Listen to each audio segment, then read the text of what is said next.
अभिमन्यु अर्जुन का पुत्र नहीं बल्कि कर्ण का सगा पुत्र था। जानिए कैसे। प्रिय दर्शकों, यह कथा आपको अजीब जरूर लगेगी, लेकिन आज हम इतिहास के उस छुपे हुए रहस्य को उजागर करने वाले हैं जिसे लाखों वर्षों से दबा दिया गया है।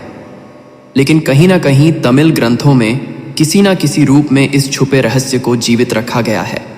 प्रिय दर्शकों, क्या आपने कभी अपने मन में यह प्रश्न उठाया है कि जो सत्य हमें बचपन से सुनाया गया, क्या वह पूर्ण सत्य है? क्या इतिहास की हर कहानी वैसी ही है जैसी हमें सुनाई गई? क्या राजमहलों की दीवारों के भीतर घटित हर घटना दुनिया के सामने आई, या कुछ ऐसी परतें हैं जो युगों तक छिपी रहीं? यह परतें सत्ता, प्रेम और धर्म के नाम पर बुनी गई एक ऐसी दीवार थी जो सत्य को छिपाने का कारण बनी। आज हम एक ऐसे रहस्य का उद्घाटन करेंगे जो ना केवल आपके मन को उद्वेलित करेगा, बल्कि आपको इतिहास को नए दृष्टिकोण से देखने पर मजबूर कर देगा। ये कोई साधारण कथा नहीं, बल्कि महाभारत के उस गढ़ पक्ष की सच्चाई है जो धर्म, रिश्तों और नैतिकता की परिभाषा को चुनौती देती है। आज हम बात करेंगे उस वीर की जिसने कुरुक्षेत्र की रणभूमि पर अकेले चक्रव्यूह को भेदने का साहस दिखाया। उसने 7 महारथियों का सामना किया और उसकी शौर्य गाथा आज भी युगों युगों तक गूंजती है। हाँ मित्रों, हम बात कर रहे हैं अभिमन्यु की। लेकिन क्या आपने कभी सोचा कि अभिमन्यु की आंखों में वह ज्वाला, वह क्रोध, वह तेज कहाँ से आया था? क्या यह केवल अर्जुन की विरासत थी, या उसके रक्त में कोई और सत्य बह रहा था? एक ऐसा सत्य जो इतिहास की गहराइयों में दबा दिया गया। आज हम उस प्रश्न को उठाएंगे जो शायद पहले कभी इतने स्पष्ट रूप में नहीं पूछा गया। क्या अभिमन्यु वास्तव में अर्जुन का पुत्र था, या वह कर्ण का सगा पुत्र था? क्या कौरवों और पांडवों के बीच एक और गुप्त धागा था जो सुभद्रा और कर्ण के बीच बन एक अनकहे प्रेम से बुना गया था?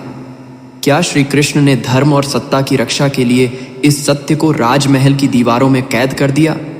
और क्या अर्जुन ने सब जानते हुए भी मौन रहकर इस सत्य को स्वीकार कर लिया, क्योंकि उस समय सत्य से अधिक सत्ता और राजनीति की आवश्यकता थी? मित्रों, जब हम महाभारत की कथा को गहराई से देखते हैं तो हर पात्र के पीछे एक अनकही कहानी छिपी होती है। लेकिन अभिमन्यु की कहानी हमेशा अधूरी सी लगती है। ना तो उसके बचपन को कोई जान सका, ना ही उसके जीवन के पूर्ण सत्य को कोई समझ पाया। उसे केवल एक वीर के रूप में याद किया गया जिसने युद्ध भूमि में प्राण त्यागे। लेकिन क्या एक वीर केवल अपनी मृत्यु से पूजनीय बनता है? क्या उसका जन्म, उसकी पहचान, उसका रक्त कोई मायने नहीं रखता? आज हम उस मौन को तोड़ेंगे, उस छिपे सत्य को उजागर करेंगे और इतिहास की उन परतों को खोलेंगे जिन्हें युगों तक दबाया गया। साथ ही हम दानवीर कर्ण की उन 3 अमर शिक्षाओं को भी जानेंगे जो उन्होंने कलयुग के लिए छोड़ी थी। ये शिक्षाएं इतनी गहन हैं कि यदि कोई साधारण व्यक्ति इन्हें अपने जीवन में उतार ले तो वह कभी दुखी नहीं होगा। तो आइए इस कथा को शुरू करते हैं। लेकिन उससे पहले आपसे एक विनम्र निवेदन है। प्राचीन ग्रंथों में कहा गया है कि जो व्यक्ति किसी कथा, ज्ञान या धर्म की बात को अधूरा छोड़ देता है, वह अनजाने में अपूर्णता का भागी बनता है। अधूरी कथा एक अधूरी यज्ञ की तरह होती है जो पुण्य की जगह पाप का कारण बन सकती है। इसलिए मेरे प्रिय मित्रों, इस कथा को अंत तक सुने और कमेंट में जय श्री राम जरूर लिखें। यह कहानी कोई मामूली कहानी नहीं है। यह कहानी आपको बहुत बड़ी सीख देगी। प्रिय दर्शकों, आज की इस कथा में हम उन 5 महत्वपूर्ण सिद्धांतों को जानेंगे जिन्हें यदि कोई भी व्यक्ति चाहे, वह पुरुष हो या महिला, अपने जीवन में आत्मसात कर ले तो उसे कभी शत्रु का सामना नहीं करना पड़ेगा। हर विपत्ति से उसे मुक्ति मिलेगी। यह प्राचीन काल की बात है। मित्रों, आज से लाखों वर्ष पूर्व जब भगवान श्री राम वनवास के दौरान एक बरगद के पेड़ के नीचे बैठे थे, उनके समीप ही करुणा की साकार मूर्ति माता सीता खड़ी थी। उस समय भगवान श्री राम माता सीता से वार्तालाप कर रहे थे। माता सीता कह रही थी, हे प्रियतम, मैं आपसे ज्ञान के 5 ऐसे सूत्र जानना चाहती हूं जो मेरे अंतर्मन को प्रकाशित कर दें, ताकि भविष्य में आने वाली प्रत्येक चुनौती का सामना कर सकूं।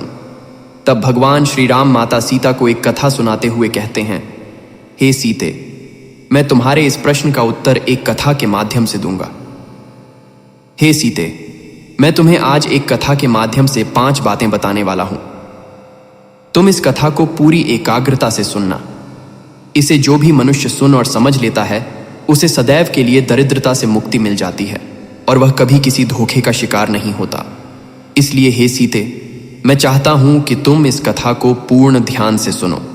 इस कथा के श्रवण से तुम्हें महत्वपूर्ण ज्ञान की प्राप्ति होगी। तब माता सीता कहती हैं, हे प्रियतम, आप उस कथा को सुनाइए।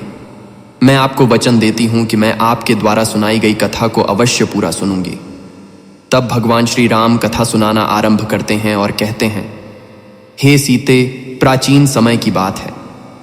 किसी राजा विक्रम सिंह के राज्य में नगर के बाहर एक आखेटक रहता था। वहीं उसका पशुवध गृह था। वह प्रतिदिन जानवरों का वध कर उनका मांस बाजार में बेचता था। कि वध गृह के बाहर एक विशाल वृक्ष पर एक गिद्ध और एक गिद्ध निवास करते थे। वहां उनका जीवन सुखमय बीत रहा था। उन्हें वहां पेट भरने के लिए पर्याप्त भोजन सहज ही मिल जाता था। गिद्ध और उसकी सहचरी उस स्थान को कभी छोड़कर कहीं नहीं जाते थे।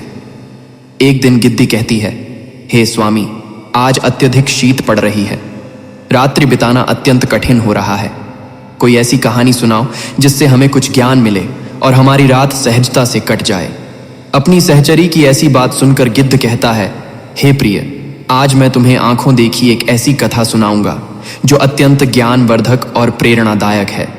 इस कथा में बताई गई 5 बातों को अगर मनुष्य अपने जीवन में धारण कर लेता है तो निश्चित मानिए वह कभी संकट में नहीं पड़ेगा, और यदि कभी संकट में फंस भी जाएगा तो उससे अतिशीघ्र निकल भी जाएगा।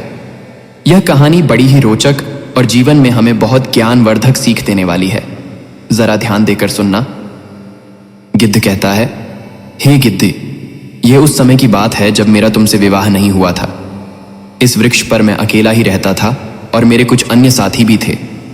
तब यह कहानी मैंने यहाँ की महारानी के मुख से सुनी थी और अपनी आंखों से देखी भी थी। वही कहानी मैं तुम्हें सुनाता हूं। मनुष्य की नियति कैसे बदलती है ये तुम्हें इस कथा से जानने को मिलेगा। अब गिद्ध कहानी सुनाना आरंभ करता है और कहता है, किसी नगर में एक आदित्य नाम का युवक रहता था। एक दिन कार्यवश उसका अपने पिता से मतभेद हो जाता है। अब आदित्य के पिता ने उसे 4 स्वर्ण मुद्राएं दी और कहा, जाओ, घर में सारे दिन पड़े रहते हो, ये मुद्राएं ले जाओ और बाहर जाकर कुछ व्यापार करके धन कमा कर लाना। आदित्य ने भी मुद्राएं अपने पिता से ले ली और संध्या के समय व्यापार करने के लिए दूसरे प्रांत को रवाना हो गया। आदित्य जाते जाते सोचता जा रहा था कि इन 4 स्वर्ण मुद्राओं से वह कोई छोटा मोटा व्यापार कर लेगा और ढेर सारा धन कमाकर वह अपने पिता को दिखाएगा। यही आशा लेकर वह चलता चला जा रहा था। रास्ते में उसकी भेंट एक साधुराज से होती है। साधुराज भी अपनी यात्रा पर जा रहे थे। आदित्य ने सोचा, क्यों ना साधुराज से कुछ परिचय किया जाए। बातचीत करते हुए जब चलेंगे तो हमारा सफर आराम से कट जाएगा। यही सोचकर आदित्य साधुराज के पास जाता है और उन्हें प्रणाम करता है। साधुराज ने उसे आशीर्वाद दिया और पूछा, पुत्र, तुम कहाँ जा रहे हो? आदित्य ने कहा, साधु महाराज, मेरे पिता ने मुझे घर से निकाल दिया है। अब कहीं पर जाकर कोई छोटा मोटा व्यापार करूंगा और अपने पिता को एक बड़ा आदमी बनकर दिखाऊंगा। मेरे पिता ने मुझे 4 स्वर्ण मुद्राएं दी हैं। मित्रों, इस प्रकार बातचीत करते हुए साधुराज और आदित्य दोनों आगे के लिए चल देते हैं। चलते चलते रास्ते में आदित्य ने साधुराज से कहा, बाबा, आप तो परम ज्ञानी हैं, कोई ऐसी कहानी सुनाओ जिससे हमारा यह सफर आसान हो जाए और मुझे कुछ सीखने को भी मिल जाए, जिससे परदेश में मेरे लिए आसानी हो जाएगी। तब साधुराज कहते हैं, पुत्र, मैं तुम्हें कहानी तो सुना दूंगा, पर मेरी कहानी का तुम्हें मूल्य चुकाना होगा। एक कहानी के बदले में मैं तुमसे एक स्वर्ण मुद्रा लूंगा। बताओ, क्या तुम तैयार हो? साधुराज की बात सुनकर आदित्य सोचने लगा, मेरे पिता ने मुझे 4 स्वर्ण मुद्राएं दी हैं। अगर इनमें से एक मुद्रा मैं साधुराज को दे दूंगा तो मैं व्यापार कैसे करूंगा? अब आदित्य ने फिर सोचा। साधुराज बड़े बुद्धिमान मालूम पड़ते हैं और लोग कहते हैं, विद्या मित्रम प्रवासिषु भार्या मित्रम गृहषु च व्याधितस्य औषधम मित्रम धर्म मित्रम मृतस्य च। अर्थात यात्रा में विद्याम मित्र है, घर में पत्नी मित्र है, रोगी का मित्र औषधि है और मृत व्यक्ति का मित्र धर्म है। यह भी कहा गया है कि विद्वान के लिए कोई स्थान प्रदेश नहीं होता, परिश्रमी के लिए कोई कार्य कठिन नहीं होता, साहसी के लिए कोई लक्ष्य दूर नहीं होता और मधुर भाष के लिए कोई पराया नहीं होता। अगर आपके पास बुद्धि और ज्ञान है तो आप परदेश में कहीं भी सुखपूर्वक अपना जीवन बिता सकते हैं। यही सोचकर आदित्य ने एक मुद्रा साधुराज को दे दी और कहा, महाराज, आप मुझे कहानी सुनाओ। मैं आपकी कहानी का मूल्य चुकाने के लिए तैयार हूं। अब वह गिद्ध अपनी सहचरी से बोला, हे प्रिय। चलते चलते साधुराज ने उस युवक आदित्य को कुछ उपदेश देना शुरू किया। साधुराज कहने लगे, पुत्र, तुम्हें मैं जो बात बताने जा रहा हूं, अगर तुमने इस बात पर अमल कर लिया तो यह तुम्हारे बहुत काम आने वाली है। सुनो, तुम परदेश में व्यापार करने जा रहे हो तो तुम मेरी एक बात ध्यान रखना। यदि परदेश में तुम्हें कोई ठीक ठाक व्यापार ना मिले तो तुम खाली मत बैठना। जो भी जैसा भी काम मिले वह काम पकड़ लेना। यह परदेश में रहने वाले के लिए सबसे पहला और अनमोल मूल मंत्र है। खाली बैठने से परदेश में अपनी जेब से ही धन खर्च होता है। इससे बेहतर यही होगा कि भले ही थोड़े पैसे मिले पर हमें कुछ काम करके अपना खर्च चलाना चाहिए। इससे तुम्हें काम का अनुभव भी होगा और तुम्हारा समय भी ठीक से कट जाएगा। आदित्य ने कहा, ठीक है बाबा, मैं आपके इस उपदेश पर जरूर अमल करूंगा। अब आप कहानी सुनाइए। तब महात्मा जी बोले, अरे पुत्र, कहानी तो खत्म हो गई। अभी मैंने आपको यह कहानी ही सुनाई थी। आदित्य कहने लगा, साधु बाबा, यह कैसी कहानी थी जो जरा सी देर में खत्म हो गई। यह तो आपने मुझे उपदेश दिया है, आपने तो मुझे कोई कहानी नहीं सुनाई। आप मुझे कोई कहानी सुनाओ ना। तब साधुराज ने कहा, अगर तुम दूसरी कहानी सुनना चाहते हो तो तुम्हें एक मुद्रा और देनी पड़ेगी, तब मैं तुम्हें दूसरी कहानी सुनाऊंगा। मित्रों, आदित्य ने कुछ सोच विचार करने के बाद एक मुद्रा साधुराज के हाथ पर रख दी और कहा, बाबा, अब मुझे कहानी सुनाइए। तब साधुराज ने कहा, ठीक है, अब मैं तुम्हें दूसरी कहानी सुनाता हूं, और हां, इसे तुम ध्यान देकर सुनना पुत्र। परदेश में रहकर किसी दूसरे की वस्तु पर छल कपट या प्रपंच से अपना अधिकार मत करना। दूसरे की वस्तु को हमेशा मिट्टी के समान समझकर चलना। कभी किसी चीज पर नियत खराब मत करना। आदित्य ने कहा, ठीक है बाबा, मैं ऐसा ही करूंगा। अब आगे मुझे कहानी सुनाइए। तब साधु मधुराज कहने लगा, पुत्र, कहानी तो खत्म हो गई। यह इतनी ही कहानी थी। आदित्य ने कहा, अरे ये क्या, यह तो आपने सिर्फ मुझे उपदेश दिया है। बस इतने से उपदेश के लिए आपने मुझसे एक स्वर्ण मुद्रा ले ली। तब साधुराज ने कहा, पुत्र, ज्ञान की कोई कीमत नहीं होती। ज्ञान तो अनमोल होता है। ज्ञान की कीमत तब पता चलती है जब मनुष्य विपत्ति में पड़ता है और वही ज्ञान उसे विपत्ति से उबार ले जाता है। आदित्य ने कहा, ठीक है बाबा, उपदेश ही सही। मैं तुम्हें एक और स्वर्ण मुद्रा देता हूं। आप मुझे एक उपदेश और दीजिए। इतना कहकर आदित्य ने एक स्वर्ण मुद्रा साधुराज के हाथ पर रख दी। साधुराज ने तीसरी बात आदित्य को बताई, पुत्र, जीवन में कभी किसी का गुप्त भेद पता चल जाए तो उस भेद को कभी तीसरे से मत कहना। यह सबसे अनमोल सीख है। साधुराज के तीसरे उपदेश को भी आदित्य ने अपनी गांठ में बांध लिया। फिर सोचा, अब मेरे पास सिर्फ एक ही मुद्रा रह गई है। इस एक मुद्रा से व्यापार तो हो नहीं पाएगा। क्यों ना साधुराज से एक उपदेश और सीख लिया जाए।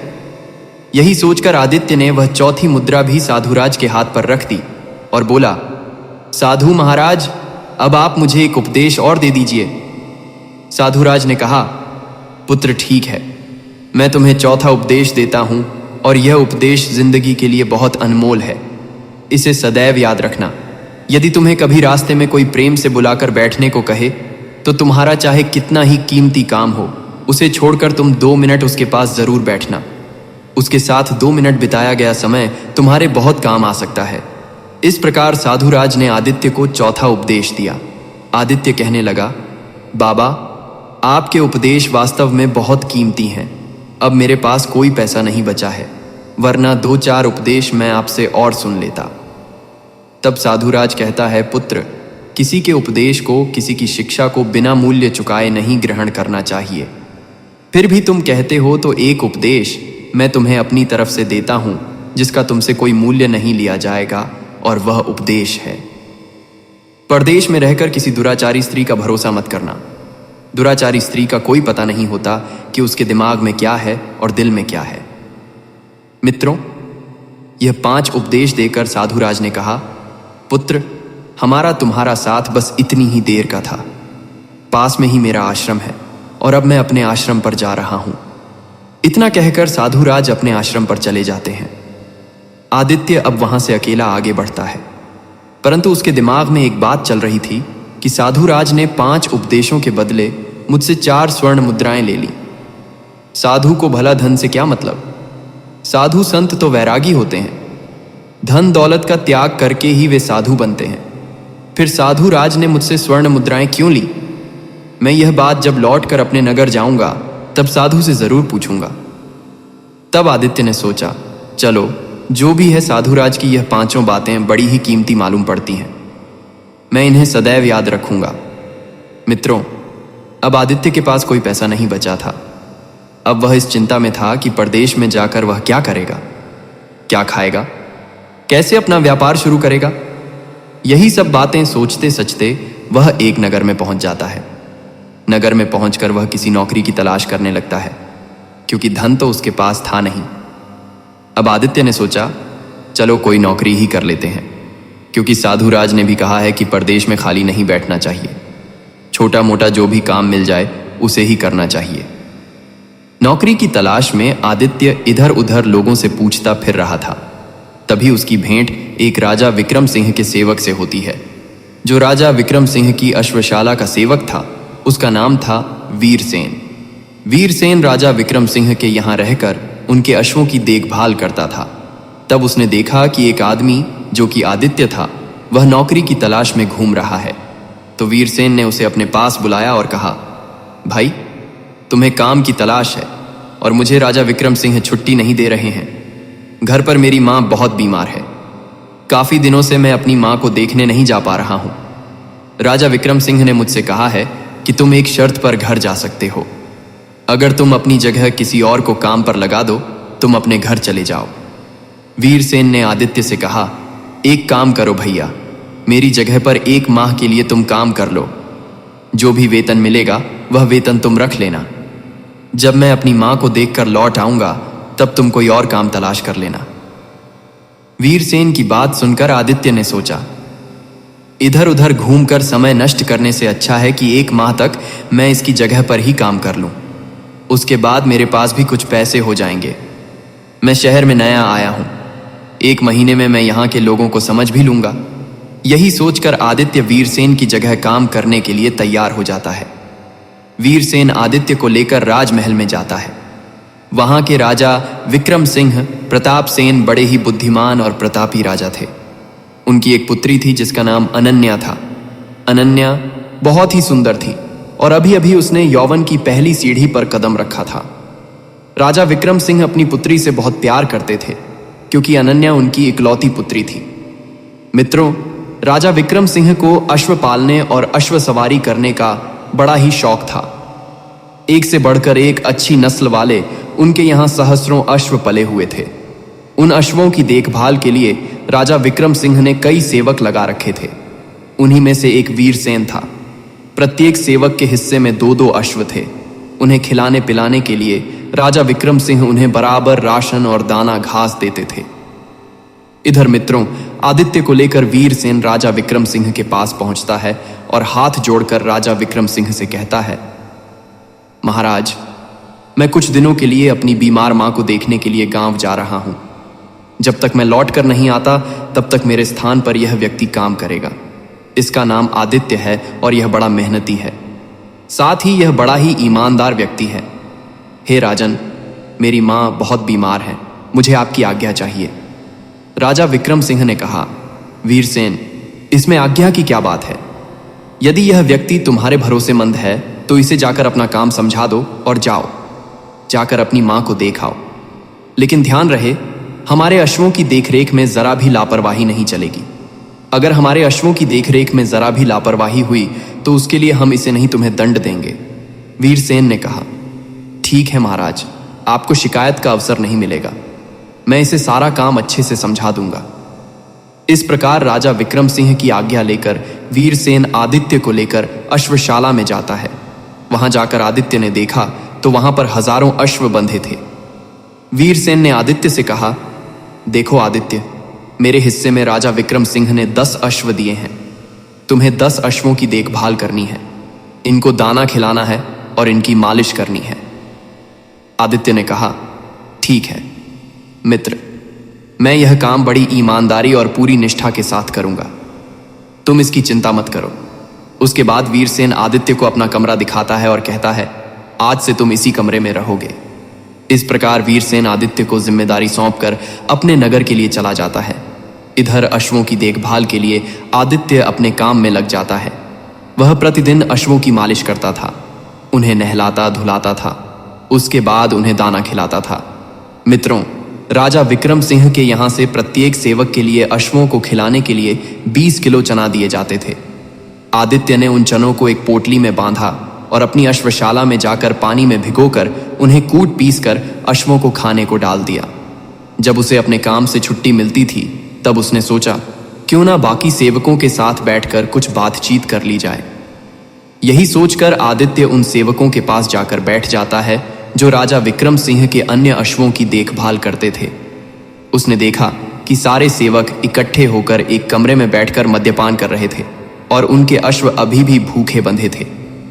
तब आदित्य कहने लगा, अरे भाई, तुमने अभी तक अपने अश्वों को दाना घास नहीं डाला और तुम मद्यपान करने में लगे हो।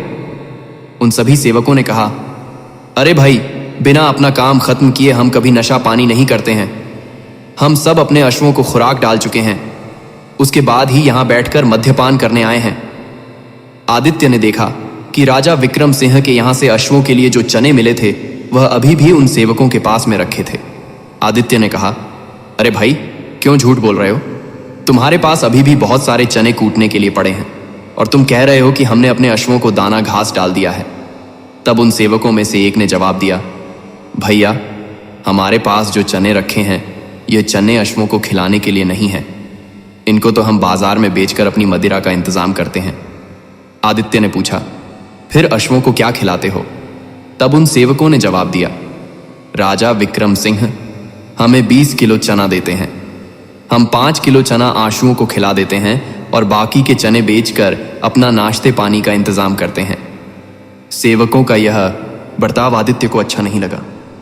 वह सोचने लगा, यह तो राजा विक्रम सिंह के साथ और इन निर्दोष पशुओं के साथ धोखा है। तब आदित्य ने कहा, तुम सब अपना पेट भरने के लिए, नशा करने के लिए इन अश्वों को भूखा रखते हो। वे सब सेवक कहने लगे, देखो भाई, पेट भरने के लिए यह सब करना पड़ता है। राजा विक्रम सिंह से मिलने वाले वेतन से हमारा ठीक से गुजारा नहीं हो पाता है।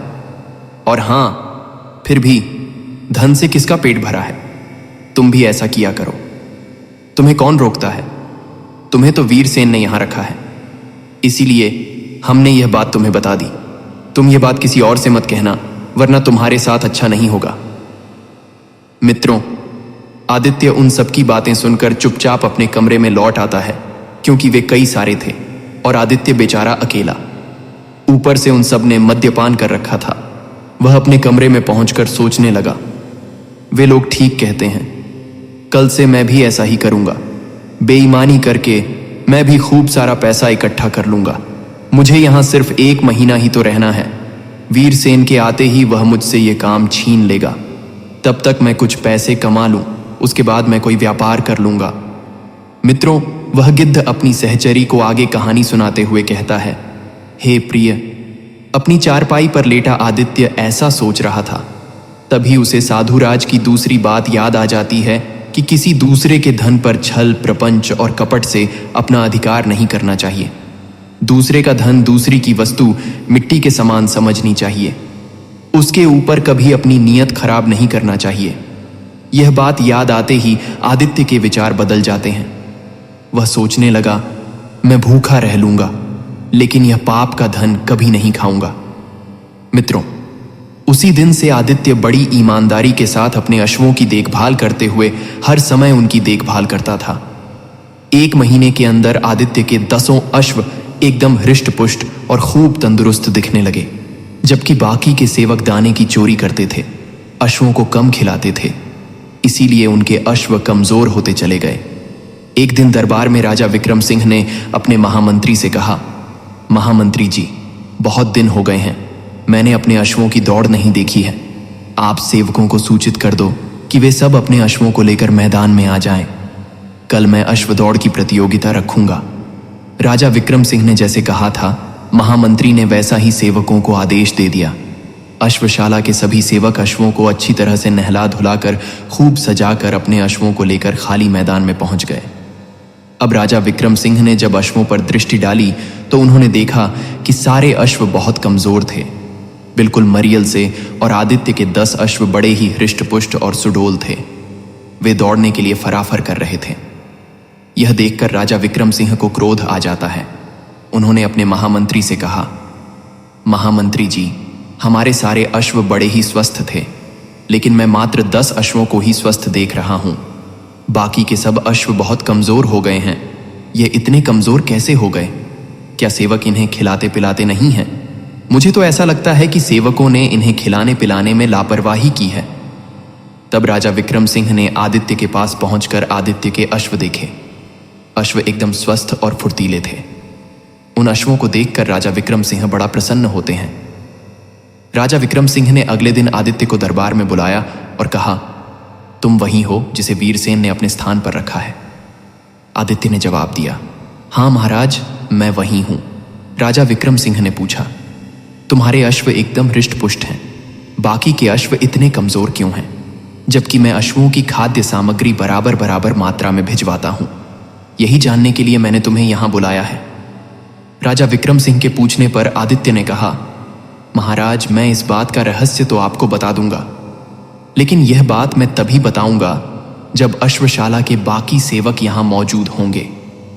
राजा विक्रम सिंह ने आदेश देकर फौरन सारे सेवकों को अपने दरबार में बुला लिया। तब राजा विक्रम सिंह ने आदित्य से पूछा, अब बताओ, बाकी अश्वों के कमजोर होने के पीछे क्या कारण है? तब आदित्य ने कहा, महाराज, आपके बाकी सेवक बड़े बेईमान और बड़े ही लालची और नशेड़ी हैं। आप अश्वों के लिए रोजाना 20 किलो चना देते हैं, लेकिन यह 5 किलो चना अश्वों को खिलाते हैं। बाकी के 15 किलो चना यह बाजार में बेचकर मदिरा ले आते हैं। अश्वों को पर्याप्त मात्रा में दाना ना मिलने से सारे अश्व कमजोर हो गए हैं, लेकिन मैंने बड़ी ईमानदारी से आपका दिया हुआ राशन अश्वों को खिलाया है, इसीलिए मेरे अश्व तंदुरुस्त हैं। इतनी बात सुनते ही राजा विक्रम सिंह आग बबूला हो जाते हैं और सेवकों पर बिगड़ कर बोलते हैं, हरामखोरों, हम तुम्हें इसी बात की तनख्वाह देते हैं कि तुम आराम से अश्वों का दाना भी खा जाओ। सारे सेवक नीचे की ओर गर्दन डालकर चुपचाप खड़े हो गए और डर के मारे थर थर कांपने लगे और कहने लगे, महाराज, हमें क्षमा कर दो, हमसे बहुत बड़ी गलती हो गई है, अब हम दोबारा ऐसा नहीं करेंगे। राजा विक्रम सिंह ने कहा, नहीं, मैं तुम सब की गर्दन तलवार से अभी उड़ा देता हूं। तुमने हमारे साथ धोखा किया है। विक्रम सिंह को अत्यंत क्रोध में देखकर आदित्य कहने लगा, महाराज, इस बार इन्हें आप क्षमा कर दीजिए। मैं उम्मीद करता हूं कि अब यह दोबारा गलती नहीं करेंगे। आदित्य के कहने पर राजा विक्रम सिंह ने उन्हें चेतावनी देकर छोड़ दिया। मित्रों, आदित्य की ईमानदारी को देखते हुए राजा विक्रम सिंह ने आदित्य को शाबाशी दी और उसे अश्वशाला के मुख्य निरीक्षक के रूप में नियुक्त कर दिया और कहा, आज से तुम्हारा काम इतना है कि तुम इन सब पर नजर रखोगे। अगर कोई अश्व का दाना चोरी करता है या बेचते हुए पकड़ा जाता है तो उसकी खबर तत्काल हमें मिलनी चाहिए। इस काम के लिए हम तुम्हें 10 स्वर्ण मुद्राएं देंगे। राजा विक्रम सिंह ने सख्त निर्देश देकर उन सभी सेवकों को छोड़ दिया। अब तो आदित्य उन सभी पर दृष्टि रखने के लिए नियुक्त कर दिया गया। राजा विक्रम सिंह अपनी उंगली में एक रत्नजित अंगूठी पहने थे। वह अंगूठी उतारकर राजा विक्रम सिंह ने इनाम के रूप में आदित्य को पकड़ा दी और कहा, जब भी तुम्हें हमसे मिलना हो तो तुम्हें यह अंगूठी पहरेदार को दिखाकर हमसे किसी भी समय मिल सकते हो। अश्वशाला में पहुंचकर आदित्य ने सभी सेवकों को समझाया, देखो, इस बार तो मैंने तुम्हें बचा लिया है। अगर दोबारा तुम्हारी गलती पकड़ी गई तो राजा विक्रम सिंह तुम्हें जिंदगी भर के लिए कारागार में डाल देंगे, इसलिए ईमानदारी से अपना काम कीजिए। मित्रों, उसी दिन से सारे सेवक ईमानदारी से अश्वों को खिलाने पिलाने लगते हैं और धीरे धीरे सभी अश्व हृष्ट-पुष्ट हो गए। फिर उन्होंने कभी भी बेईमानी नहीं की। इधर 1 माह का समय बीत चुका था।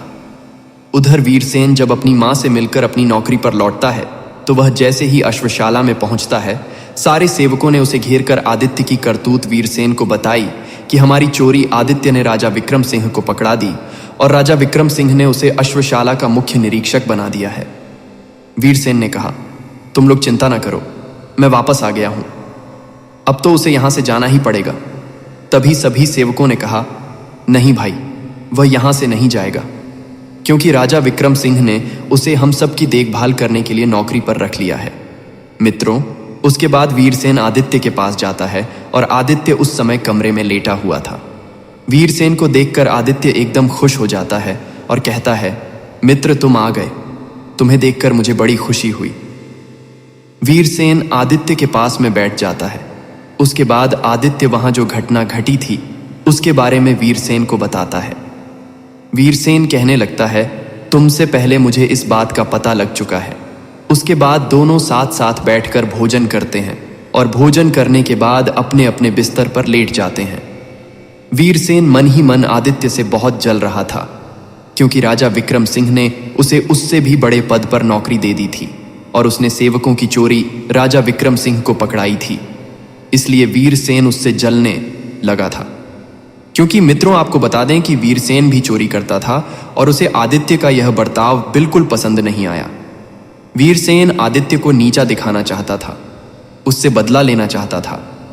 वीरसेन अपने कमरे में लेट जाता है और आदित्य अपने कमरे में चला जाता है, क्योंकि राजा विक्रम सिंह ने उसे एक अलग कमरा दे रखा था।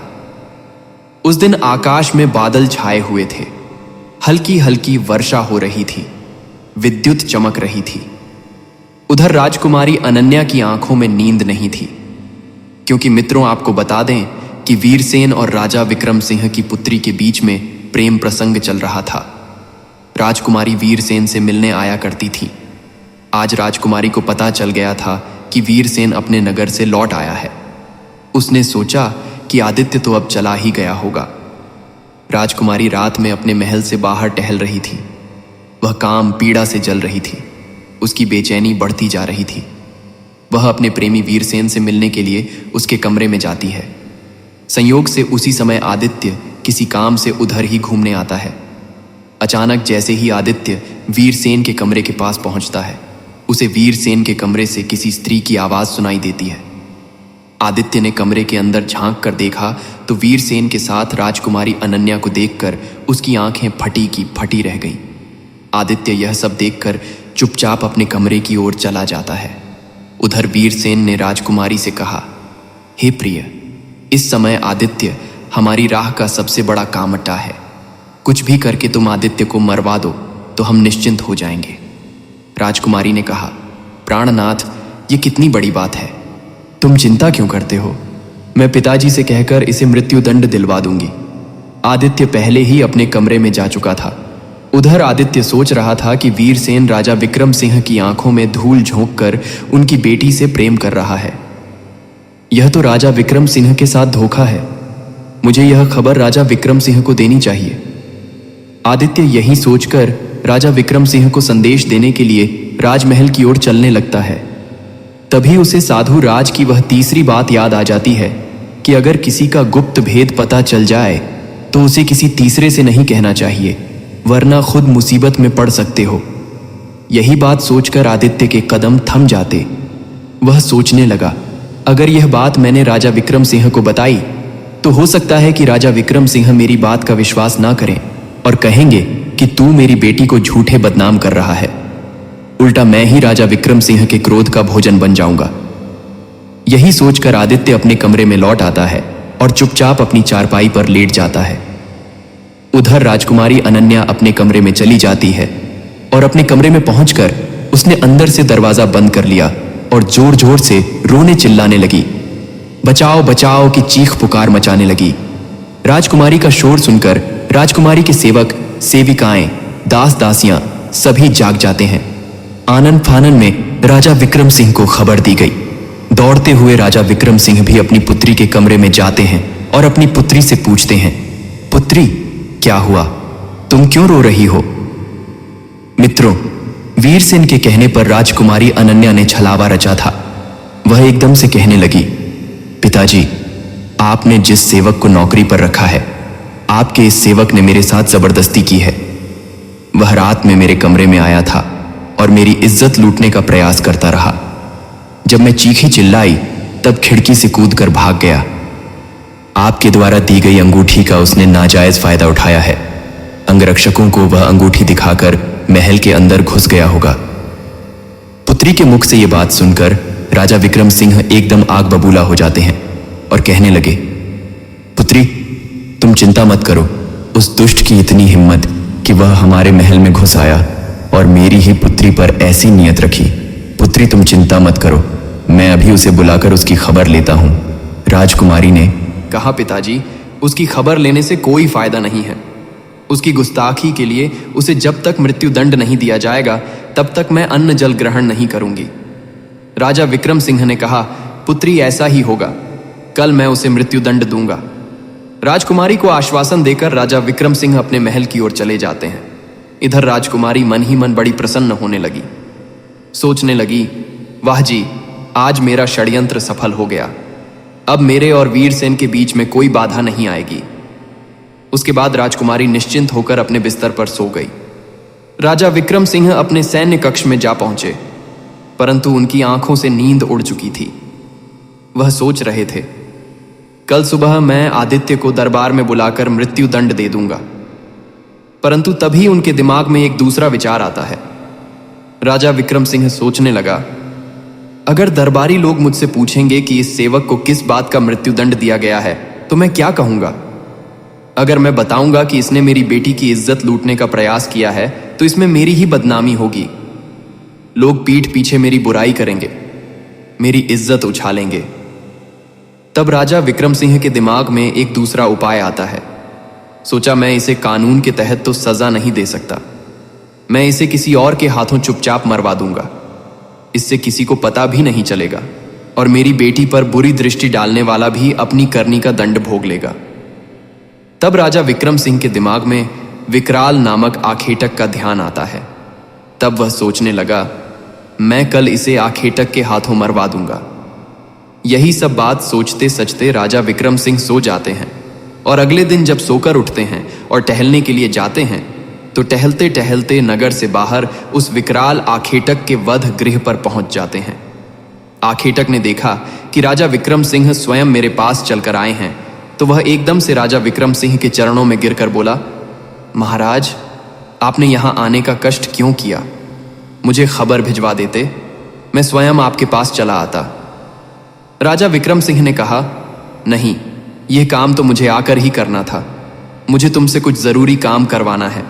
मैं तुम्हारे पास एक आदमी को भेजूंगा, तुम्हें उसका सिर काट देना है और उसके बाद मैं फिर एक आदमी को भेजूंगा। एक कपड़े में बांधकर तुम्हें उसी सिर को उस आदमी को दे देना है। इस बात की किसी को भनक नहीं लगनी चाहिए। यह सुनकर आखेटक एकदम चौंक जाता है और कहने लगा, महाराज, यह आप क्या कह रहे हो? राजा विक्रम सिंह ने कहा, हाँ, मैं ठीक कह रहा हूं। कुछ देर के बाद तुम्हारे वध गृह में एक आदमी को भेज रहा हूं। तुम उसे अपने वध गृह के अंदर ले जाकर मार देना।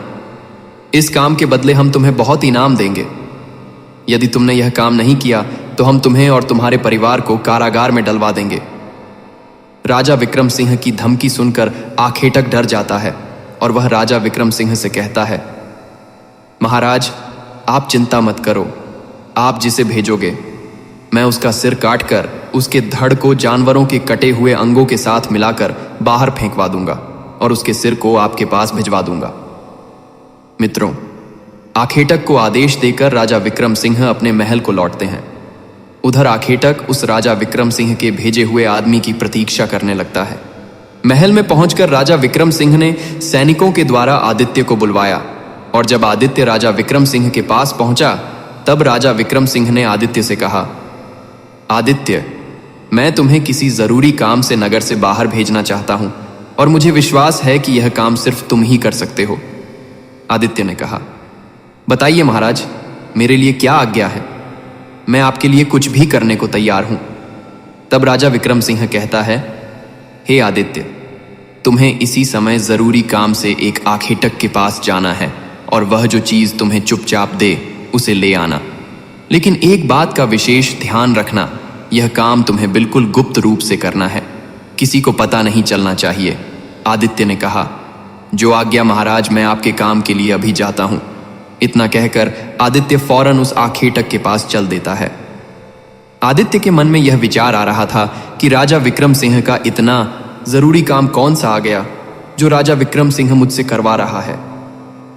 फिर उसने सोचा, चलो जो भी है, कम से कम राजा विक्रम सिंह ने मुझे इस लायक समझा कि मैं उसके किसी कार्य को कर पा रहा हूं। मित्रों, चलते चलते नगर से बाहर जब वह निकल गया तब उसने देखा कि एक कुटिया है और उस कुटिया के बाहर कुछ साधु संत प्रभु का कीर्तन कर रहे थे। आदित्य उस कुटिया के पास जाकर खड़ा हो जाता है। तब एक साधु ने आदित्य को इशारा देकर उसे अपने पास बुलाया और कहा, बच्चा, थोड़ी देर यहां बैठकर प्रभु का कीर्तन करो, सब कुछ यही रह जाएगा, केवल यही साथ जाएगा। तब आदित्य ने कहा, क्षमा करना महाराज, मैं किसी जरूरी काम से जा रहा हूं, इस समय मैं रुक नहीं सकता। इतना कहकर आदित्य आगे बढ़ जाता है। तभी अचानक उसके दिमाग में साधुराज की चौथी बात गूंजने लगती है कि चाहे कितना ही जरूरी काम क्यों ना हो, लाखों का नुकसान क्यों ना हो जाए, अगर राह चलते कोई प्रेम से 2 मिनट बैठने को कहे तो उसके पास 2 मिनट जरूर बैठना चाहिए। साधु की यह बात मन में आते ही आदित्य उन साधुओं की मंडली में बैठ जाता है और प्रभु का भजन कीर्तन करने लगता है। उधर वीरसेन सोचने लगा कि राजा विक्रम सिंह ने सुबह सुबह आदित्य को अपने पास क्यों बुलाया है और वह अभी तक लौटकर क्यों नहीं आया। मित्रों, वीरसेन राजमहल के आसपास टहल रहा था। तभी खिड़की से राजा विक्रम सिंह ने देखा कि वीरसेन महल के बाहर टहल रहा है। तब राजा विक्रम सिंह ने वीरसेन को तुरंत अपने पास बुलवाया और सोचा, क्यों ना वीरसेन को ही आदित्य का सिर लाने के लिए भेज दूं। अभी तक तो आखेटक ने उसका सिर धड़ से अलग कर दिया होगा। राजा विक्रम सिंह ने तत्काल वीरसेन को आदेश दिया, तुम इसी क्षण आखेटक के वध गृह पर चले जाओ और आखेटक तुम्हें जो चीज भेंट करे उसे चुपचाप लेकर चले आना और लाकर राजकुमारी के कक्ष में रख देना। रास्ते में तुम उस सामान को खोलकर देखने की भूल मत करना। वीरसेन ने कहा, जैसी आपकी आज्ञा महाराज। और इतना कहकर वीरसेन आखेटक के पास को चल देता है। मित्रों, अब पहले आखेटक के पास आदित्य को जाना था, लेकिन आदित्य तो वहां साधु संतों के साथ कीर्तन करने में मस्त हो गया था। इधर तब तक वीरसेन आखेटक के पास पहुंच जाता है और बोला, भाई, मुझे राजा विक्रम सिंह ने भेजा है। उन्होंने बताया कि कोई जरूरी चीज तुम्हारे यहां से ले जानी है। अब वह आखेटक समझ गया कि मुझे इसी का सिर कलम करना है। आखेटक कहने लगा, हाँ भाई, तुम अंदर चलो, मैं अभी आता हूं। वीरसेन नहीं जानता था कि आखेटक ने उसे अंदर जाने के लिए क्यों कहा है। वीरसेन राजा विक्रम सिंह की योजना से बिल्कुल अनजान था। वह चुपचाप अंदर चला जाता है। आखेटक ने कहा, सामने अलमारी में राजा विक्रम सिंह ने जो वस्तु मंगवाई है वह रखी है, कृपया निकाल लो। मित्रों, वीरसेन जैसे ही अलमारी खोलता है वैसे ही आखेटक अपना धारदार शस्त्र वीरसेन की गर्दन पर चला देता है। वीरसेन की गर्दन धड़ से कटकर अलग जा गिरी। आखेटक ने उसे एक पोटली में बांधा और रख दिया। उसके धड़ को उठाकर गिद्ध चील कौवों को खाने के लिए बाहर फेंक दिया। आखेटक राजा विक्रम सिंह के दूसरे सेवक के आने का इंतजार करने लगता है। उधर आदित्य साधु संतों के साथ बैठकर भजन कीर्तन करने में मस्त था। जब काफी देर हो गई तब भजन कीर्तन में उसे बहुत आनंद आ रहा था। सभी साधु कीर्तन बंद करके चले जाते हैं। उधर आदित्य भी वहां से चलता है। तब उसे ध्यान आया कि राजा विक्रम सिंह ने आखेटक के पास मुझे भेजा था। एकदम आखेटक के घर की तरफ आदित्य दौड़ने लगता है। थोड़ी देर में जब वह आखेटक के पास पहुंचता है तो कहने लगा, मैं महाराज के पास से आया हूं, उन्होंने कोई चीज मंगवाई है। आखेटक बोला, हाँ भाई, मैं समझ गया। आखेटक ने वही पोटली उठाकर आदित्य को पकड़ा दी जिसमें वीरसेन का सिर बंधा हुआ था। आखेटक ने उसे समझाकर भेज दिया कि भाई, इसे खोलकर रास्ते में मत देखना, वरना राजा विक्रम सिंह तुम्हें फांसी पर चढ़ा देंगे। इस तरह से आदित्य वीरसेन का सिर लेकर राजा विक्रम सिंह के पास पहुंचता है। राजा विक्रम सिंह और उनकी बेटी उस समय एक ही कक्ष में मौजूद थे। राजा विक्रम सिंह कह रहा था, पुत्री, आज आदित्य का काम तमाम हो ही गया। कुछ ही देर में वीरसेन आदित्य का सिर लेकर आता होगा। मित्रों, इतने में आदित्य वह पोटली लेकर राजा विक्रम सिंह और राजकुमारी के कमरे में दाखिल होता है। आदित्य को जीवित देखकर वे दोनों अचंभित रह जाते हैं और कहने लगे, अरे तुम यहां कैसे? तब आदित्य ने जवाब दिया, महाराज कैसी बातें करते हो, आपने ही तो मुझे कुछ विशेष वस्तु को लाने के लिए आखेटक के पास भेजा था। आखेटक ने जो चीज मुझे दी है वह मैं लेकर सीधा चला आ रहा हूं। मैं तो कहीं 1 मिनट भी नहीं ठहरा हूं। ठहरिए महाराज, मैं अब भी खोल कर दिखाता हूं। मित्रों, आदित्य ने जैसे ही पोटली खोली तो उसे देखकर राजकुमारी के साथ साथ उसके कंठ से भी चीख निकल पड़ी। उसने देखा कि वीरसेन का कटा हुआ सिर उस पोटली में बंधा था। आदित्य का चेहरा पसीने पसीने हो जाता है। राजा विक्रम सिंह को यह समझते देर नहीं लगी। आदित्य की जगह आखेटक ने वीरसेन का सिर काट दिया है। जरूर वीरसेन आदित्य से पहले वहां पहुंच गया होगा। आखेटक तो दोनों को पहचानता नहीं था कि किसको मारना है और किसको छोड़ना है। तो रोते हुए वह पूछने लगा, महाराज यह क्या मामला है, आपने वीरसेन को क्यों मरवा दिया? राजा विक्रम सिंह के पास कोई जवाब नहीं था। इधर राजकुमारी वीरसेन के कटे हुए सिर को लेकर जोर जोर से रोने लगती है। कहने लगी, मेरे प्रियतम, मैं नहीं जानती थी कि मेरी चाल तुम्हारे लिए ही उल्टी पड़ जाएगी, वरना मैं ऐसा खेल कभी नहीं खेलती। तुम्हारे कहने से ही मैंने आदित्य पर आरोप लगाया था। तुम्हारी खुशी के लिए ही मैं उसे मारना चाहती थी, लेकिन आदित्य बड़ा ही खुशकिस्मत है, वह फिर भी जीवित बच जाता है। राजकुमारी पागलों की तरह रो रही थी। राजकुमारी के मुख से जब यह बात राजा विक्रम सिंह ने सुनी तो राजा विक्रम सिंह की आंखें फटी की फटी रह गईं। राजा विक्रम सिंह को पता चल गया कि मेरी बेटी ने निर्दोष आदित्य पर दोष लगाया था। राजा विक्रम सिंह एकदम से क्रोध में आकर अपनी तलवार खींच लेते हैं और अपनी पुत्री से बोले, पुत्री सच सच बताओ, क्या आदित्य को जान से मरवाना तुम्हारी एक चाल थी? सच सच बताओ, वरना मैं तुम्हारी गर्दन उड़ा दूंगा। मित्रों, डर के मारे राजकुमारी ने सारी बात सच सच अपने पिता को बता दी। यह सुनकर राजा विक्रम सिंह सिर को पकड़कर बैठ गए। राजा विक्रम सिंह की आंखों के सामने अंधेरा छाने लगा और वह कहने लगे, यह मैं क्या करने जा रहा था? मैं एक निर्दोष व्यक्ति को अपनी दुराचारी बेटी के कहने पर जान से मारने वाला था। प्रभु, तुमने मुझे बचा लिया, मुझे माफ करना। इधर राजकुमारी ने देखा कि राजा विक्रम सिंह मुझे जीवित नहीं छोड़ेंगे, तो उसने तलवार लेकर खुद ही अपने पेट में घोंप ली और मरते मरते कहने लगी, पिताजी मुझे माफ कर देना, मैंने एक निर्दोष आदमी की जान लेनी चाहिए। प्रभु ने मुझे मेरे कर्मों की सजा दे दी है, मुझसे मेरा प्रेमी छीन लिया है। इतना कहते कहते राजकुमारी ने अपने प्राण त्याग दिए। मित्रों, उस घटना से राजा विक्रम सिंह को वैराग्य हो जाता है। अगले दिन राजा विक्रम सिंह ने दरबार में अपना अपराध स्वीकार कर लिया और कहा, मैं अपना यह राज्य त्याग रहा हूं। मैं राजा विक्रम सिंह कहलाने के योग्य नहीं हूं, इसलिए मैं अपने स्थान पर अपने सेवक आदित्य को यहां का राजा नियुक्त करता हूं। राजा विक्रम सिंह का फैसला सुनकर सभी दरबारी हैरान थे। सबने मिलकर राजा विक्रम सिंह को समझाने का बहुत प्रयास किया, लेकिन राजा विक्रम सिंह फैसला कर चुके थे और वह आदित्य को राजगद्दी सौंपकर प्रभु का भजन करने के लिए वन को चले गए। सब लोगों ने आदित्य को अपना राजा स्वीकार कर लिया। नए राजा के रूप में आदित्य बड़ी कुशलता से राज्य को चलाने लगता है। कहते हैं, अगर किस्मत में राजयोग लिखा है तो दूसरे देश में जाकर भी तुम राजा बन जाओगे। अब वह गिद्ध कहने लगा, हे प्रिय, यही वह राजा की कहानी है जो ईश्वर का न्याय होते मैंने अपनी आंखों से देखा है। दुष्ट दुराचारी को सजा मिलती है, मैंने अपनी आंखों से देखा है। अकारण हमें किसी पर लांछन नहीं लगाना चाहिए, वरना ईश्वर का दंड उल्टा भी चल जाता है। अब मित्रों, भगवान श्री राम माता सीता जी से कहते हैं, हे प्रिय, अब गिद्ध की बातें समाप्त होती हैं और आदित्य राजा तो बन गया था, मगर उसके दिमाग में एक बात घूम रही थी कि उस साधु राज की उन 5 बातों ने मेरी जान बचाई है। यहां तक कि मुझे यहां का राजा भी बना दिया। मुझे उन साधु से मिलने जाना चाहिए। ऐसा निश्चय करके राजा आदित्य बहुत ही सम्मान के साथ साधुराज को भेंट लेकर उनके आश्रम पर जाता है और उन्हें प्रणाम करता है। राजा ने पूछा, महाराज, मैं आपसे एक बात जानना चाहता हूं, मुझे पहचानिए। मैं वही व्यक्ति हूं जो कुछ दिन पहले आपके साथ रास्ते में मिला था और आपने मुझे 5 बातें बताई थीं। आज मैं एक राजा बन गया हूं। आपकी बातें मेरे जीवन में बहुत काम आई।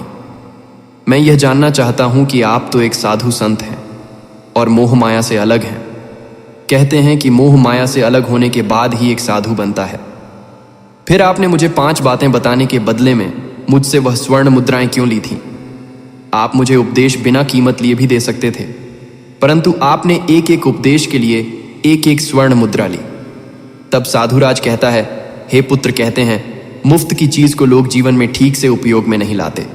उपयोग में वही लाते हैं जिसमें मेहनत लगी हो, जिसमें कठोर श्रम लगा हो, जिसमें धन लगा हो।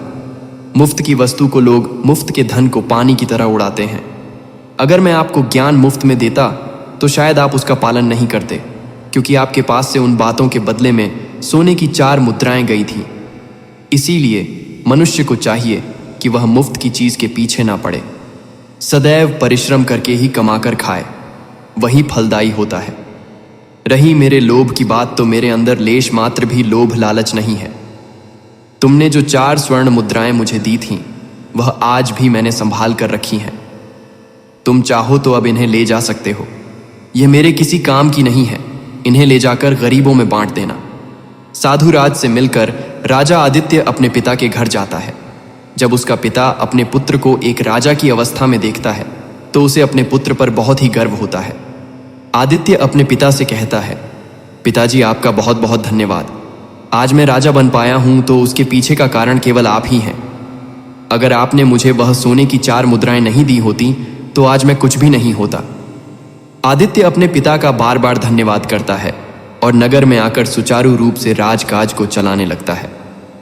अब भगवान श्री राम माता सीता को आगे की बात बताने ही वाले होते हैं कि तुरंत ही आर्षि वनराज, जो माता सीता और श्री राम की बातों को छुपकर सुन रहे होते हैं, वहां आ जाते हैं और भगवान श्री राम का धन्यवाद करते हैं और कहते हैं, प्रभु, आज आपके मुख से मैंने जो कहानी के माध्यम से यह 5 बातें सुनी है वह सचमुच सराहनीय है।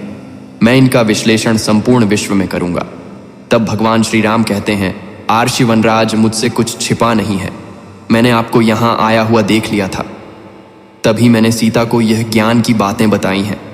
हे ऋषि वनराज, मैं अब आपको 5 बातें बताने जा रहा हूं। उसे अगर कोई निश्चित रूप से अपने जीवन में धारण करता है तो वह कभी भी किसी जाल में नहीं फंसता। अब भगवान श्री राम माता सीता और आर्षि वनराज को वह 5 ज्ञान की बातें बताते हैं और कहते हैं, हे ऋषि वनराज, यदि प्रदेश में कोई ठीक ठाक व्यापार ना मिले तो खाली नहीं बैठना चाहिए। जो भी जैसा भी काम मिले वह काम पकड़ लेना। यह प्रदेश में रहने वाले के लिए सबसे पहला और अनमोल मूल मंत्र है। खाली बैठने से प्रदेश में अपनी जेब से ही धन खर्च होता है। इससे बेहतर यही होगा कि भले ही थोड़े पैसे मिले पर हमें कुछ काम करके अपना खर्च चलाना चाहिए। इससे तुम्हें काम का अनुभव भी होगा और तुम्हारा समय भी ठीक से कट जाएगा। प्रदेश में रहकर किसी दूसरे की वस्तु पर छल कपट या प्रपंच से अपना अधिकार नहीं करना चाहिए। दूसरी की वस्तु को हमेशा मिट्टी के समान समझकर चलना चाहिए। कभी किसी चीज पर नियत खराब नहीं करना चाहिए। जीवन में कभी किसी का गुप्त भेद पता चल जाए तो उस भेद को कभी तीसरे से नहीं कहना चाहिए। यह सबसे अनमोल सीख है। यदि तुम्हें कभी रास्ते में कोई प्रेम से बुलाकर बैठने को कहे तो तुम्हारा चाहे कितना ही कीमती काम हो, उसे छोड़कर तुम 2 मिनट उसके पास जरूर बैठना। उसके साथ 2 मिनट बिताया गया समय तुम्हारे बहुत काम आ सकता है। परदेश में रहकर किसी दुराचारी स्त्री का भरोसा मत करना। दुराचारी स्त्री का कोई पता नहीं होता कि उसके दिमाग में क्या है और दिल में क्या है। अब भगवान श्री राम आर्षि वनराज से कहते हैं, हे आर्षि वनराज, मैंने आपको ये बातें इसलिए बताई हैं क्योंकि आप ही एक ऐसे मनुष्य हैं जो मेरे द्वारा बताई गई बातों को सभी तक पहुंचा सकते हैं। बाकी आपके आने का अंदेशा सीता और मुझे पहले ही पता चल गया था। अब आर्षि वनराज कहते हैं, हे प्रभु, आप तो साक्षात परम ब्रह्म हैं। आपका मुझे इस बात का अवलोकन कराने के लिए धन्यवाद। मित्रों, इस कहानी का तात्पर्य यह है कि जीवन में कोई भी चीज मुफ्त की नहीं लेनी चाहिए। दूसरी बात, हमें किसी के साथ धोखा नहीं करना चाहिए। तीसरी बात, किसी के द्वारा दिया गया ज्ञान उपदेश को सुनकर हमें भूलना नहीं चाहिए, बल्कि उसे जीवन में समय समय पर उपयोग में लाना चाहिए। प्रिय दर्शकों, कथा अब भी समाप्त नहीं हुई है। अब हम जानेंगे अभिमन्यु अर्जुन का पुत्र नहीं बल्कि कर्ण का सगा पुत्र था। जानिए सच्चाई। मित्रों, यह कथा उस युग की है जब धर्म और अधर्म की सीमाएं धुंधली हो चुकी थीं।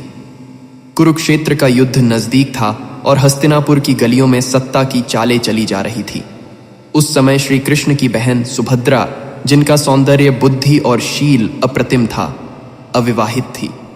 दूसरी ओर कर्ण, जिन्हें दुनिया सूत पुत्र कहकर तिरस्कृत करती थी, अपने दान, तप और युद्ध कौशल के लिए विख्यात थे। कुछ प्राचीन कथाओं और विद्वानों की व्याख्याओं में संकेत मिलता है कि सुभद्रा और कर्ण के बीच एक समय ऐसा आया जब उनके हृदय एक दूसरे की ओर आकर्षित हुए। यह प्रेम शारीरिक नहीं बल्कि आत्मिक था, एक ऐसा बंधन जो दो आत्माओं को जोड़ता है। लेकिन समय और परिस्थितियां इस प्रेम के विरुद्ध थीं। जब श्री कृष्ण को इस संबंध का आभास हुआ तो उन्होंने अपनी बुद्धिमत्ता से स्थिति को संभाला। सुभद्रा को तुरंत हस्तिनापुर भेजा गया और उनका विवाह अर्जुन से करवा दिया गया।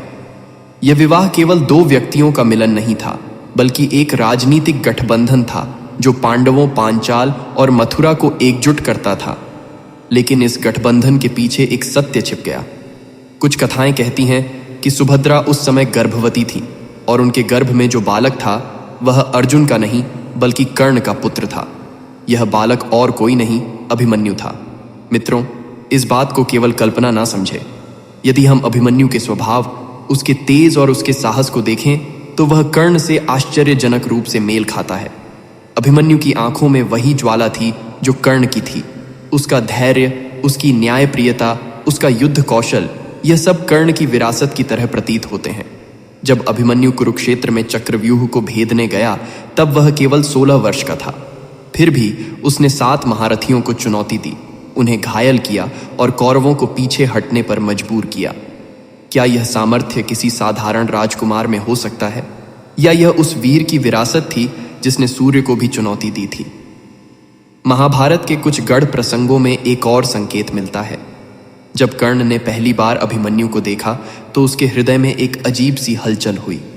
वह युद्ध की तैयारी में था, लेकिन उसकी नजरें कुछ पल के लिए स्थिर हो गईं, जैसे कोई भूला हुआ रिश्ता उसकी आत्मा को छू गया हो। यह वही क्षण था जब एक पिता अपने पुत्र को पहचाने देख रहा था। कर्ण को कभी नहीं पता कि अभिमन्यु उसका पुत्र था, लेकिन उसकी आत्मा ने शायद कुछ पल के लिए उसे पहचान लिया। जब अभिमन्यु चक्रव्यूह में लड़ रहा था तब कर्ण ने उसकी रक्षा नहीं की, लेकिन यह भी सत्य है कि उसने उस युद्ध में प्रत्यक्ष रूप से भाग नहीं लिया। क्या यह केवल संयोग था या आत्मा की कोई पुकार थी जिसे वह स्वयं समझ नहीं सका? और जब अभिमन्यु वीर गति को प्राप्त हुआ तो पांडवों के शिविर में करुणा का सैलाब उमड़ पड़ा। अर्जुन का दुख तो था ही, लेकिन श्री कृष्ण की आंखें भी नम थीं। शायद वे जानते थे कि जो बालक आज उनके सामने मिट गया वह कर्ण का अंश था, एक ऐसा सत्य जो बिना पहचान के खो गया। मित्रों, यह कथा केवल रक्त और रिश्तों की नहीं बल्कि आत्मा के बंधन की है। यह हमें सिखाती है कि सत्य को कितना भी दबाया जाए वह किसी न किसी रूप में सामने आ ही जाता है। अब हम बात करेंगे कर्ण की, उन 3 शिक्षाओं की जो उन्होंने कलयुग के लिए छोड़ी थी। यह शिक्षाएं इतनी सरल और गहरी हैं कि इन्हें अपनाकर कोई भी व्यक्ति अपने जीवन को सार्थक बना सकता है। दान का महत्व कर्ण को दानवीर कहा जाता था, क्योंकि उन्होंने कभी किसी को खाली हाथ नहीं लौटाया।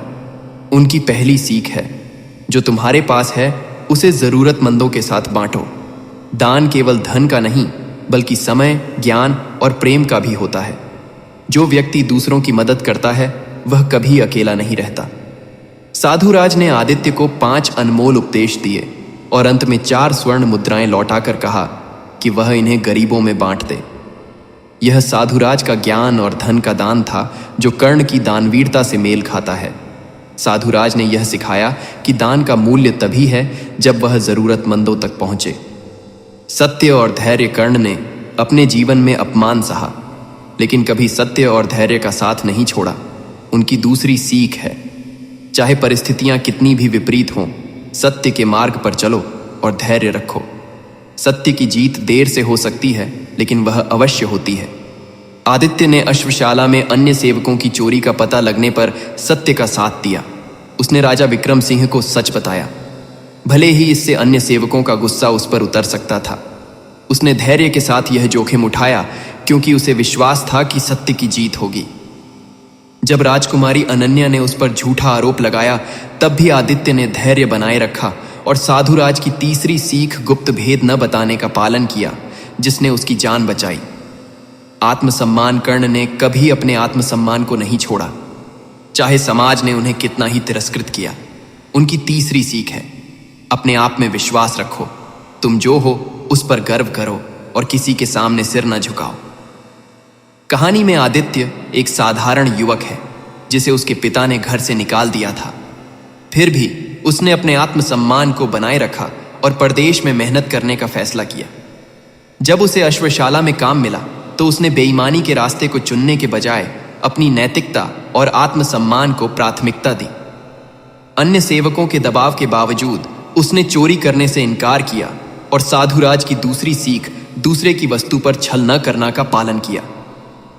प्रिय मित्रों, यह कथा हमें सिखाती है कि इतिहास केवल वही नहीं जो हमें बताया जाता है, इसके पीछे कई अनकहे सत्य छिपे होते हैं। अभिमन्यु का साहस, उसका बलिदान, उसका तेज, यह सब कर्ण की आत्मा का अंश था।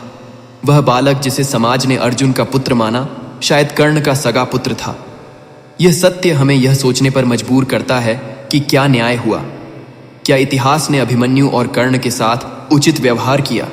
यदि यह कथा आपके हृदय को छू गई हो, यदि यह सत्य आपको झकझोर गया हो, तो कृपया इस कथा को औरों तक पहुंचाएं। प्रिय दर्शकों, कथा को यही विराम देते हैं। अगर आप भी मेरी तरह भगवान श्री राम के सच्चे भक्त हैं तो कमेंट बॉक्स में जय श्री राम लिखकर वीडियो को लाइक और हमारे चैनल सनातन संस्करम 108 को सब्सक्राइब करना ना भूलें। जय श्री राम।